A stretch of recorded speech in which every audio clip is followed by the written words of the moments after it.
What's happening, Jeep Creepers? All right, so as promised, the first video I was doing, I got the water system up and running. So yay, we got incoming water. But what are we gonna do with the gray water, the sink water, the potential shower water, and water? I was gonna just have it drain out the side into a bucket, you know, kind of like most pop-ups do, but guess what? I like that Reliance container so much, I'm gonna do pretty much a similar thing, but with gray water. So stay tuned for this episode of Jeep Creep. All right, let's climb under the sink and see what we're working with. Oh yeah. All right, that is my sink connection, and that happens to fit a hose pretty good. Forgot what size hose that is. I think it's a 3/4, I don't know, but it's a barb fitting, so we need to use a hose. So let's get that on there. To connect this hose to regular plumbing, I've got a 3/4, I think, barb, made in Canada. Oh, Canada. And it goes to a normal threaded fitting. So let's cut off a small piece of hose and make this happen. All right, so now we got sink to barbed fitting 3/4 inch inner diameter hose to 3/4 inch inner diameter barb to, I don't know, 3/4 inch thread, I guess. Now let's get some stuff on there to get this down and over. Why am I obsessed with Reliance tanks? Because they just fit. I mean, look at this.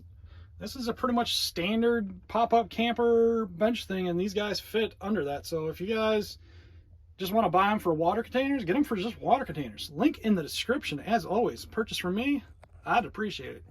3/4 inch double threaded elbow to a 3/4 inch male thread to a 1/2 inch standard PVC pipe.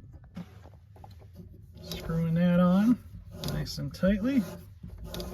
Got it all pipe compounded up, so no leaky. Why am I using PVC and not hose? You know, I don't know. I probably could have. This is what I found hunting around. I could have kept it hose, but hose I definitely did not want making any bends. So that's one of the reasons why this has gotten hard. All right, using this guy, drilled me a nice hole, ran my pipe right on through to the other side.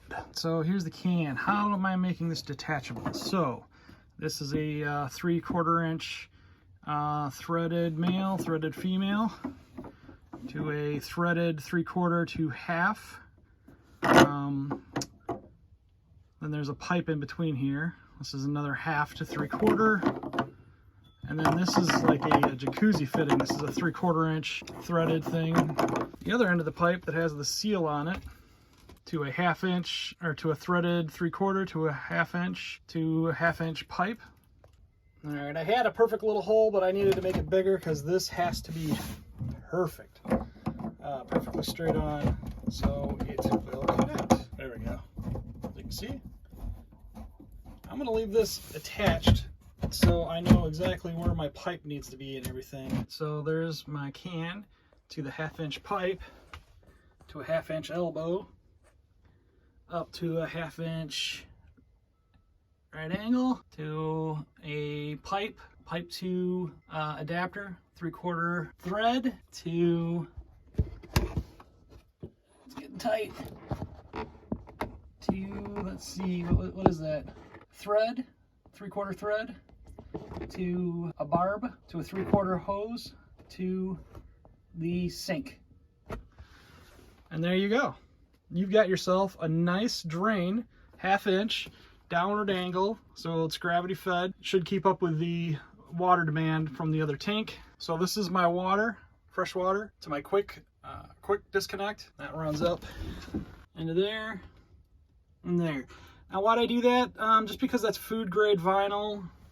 These are food grade settings. This is a pressurized thing. So could I have used a quick disconnect for this guy, pressure washer? Maybe, but the only thing is I was worried about the throughput on the hose, right? That's kind of a bottleneck. And this is gravity fed, this is pressure. So that's also why I used a 3/4, like, I don't know what that's called, screw-on coupler fitting, whatever, because the 1/2 inch one was actually narrower than a 1/2 inch on the inside because that's a pressure fitting, and the 3/4 on the inside, if it makes sense, is 1/2 inch on the inside. So this is 1/2 inch all the way down or better. You know, it goes to 3/4 here, and up top it's 3/4 up in there, right?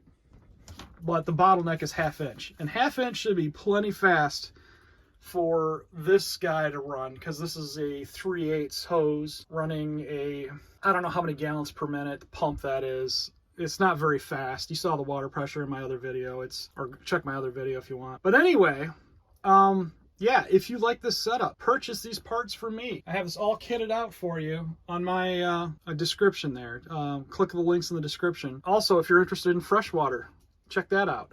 This setup is awesome for campers, for car camping, SUV, RVing, tent camping, portable showers, whatever. This kind of setup is pretty awesome. And I honestly, I'm not, trying to toot my own horn here or anything, but I think this is a great setup, guys. These are 4-gallon jugs, so you have 4 gallons up to the sink and then 4 gallons down to the waste tank. I mean, it doesn't get any simpler than that. The only thing that I need to do is probably mark this tank gray water, because they're both the same color, even though the fitting, you can't really mix them, right? So it doesn't even really matter. I don't have to mark gray and fresh. So here it is with the lid closed.